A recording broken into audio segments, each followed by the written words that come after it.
পয়লা Boishakh, 31 night এগুলো তোমার সংস্কৃতি না। তোমার সংস্কৃতি হলো রবিউল আউয়াল, মুহররম, ঈদুল ফিতর, ঈদুল আজহা, এগুলো তোমার সংস্কৃতি।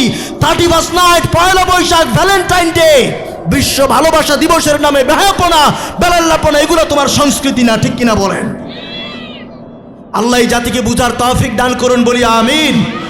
আমার ভাইরা, ইহুদি খ্রিস্টানদের সংস্কৃতি বাদ দেন, মুসলমানি সংস্কৃতি চালু করেন।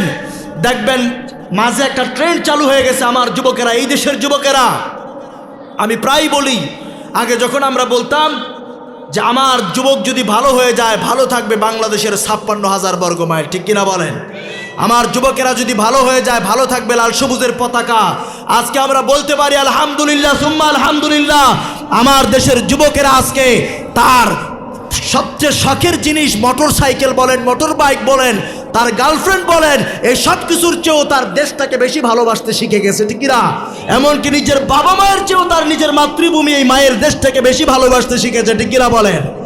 আমার ভাইয়েরা, বন্ধুরা, এই ফেসিস্ট বিরোধী আন্দোলনে আমার ছাত্র ভাইদেরকে দেখেছি, বাবা সরকারি অফিসের বড় কর্মকর্তা, সচিবালয়ে, মন্ত্রণালয়ে চাকরি করে, বড় আমলা কামলা। ঠিক কিনা?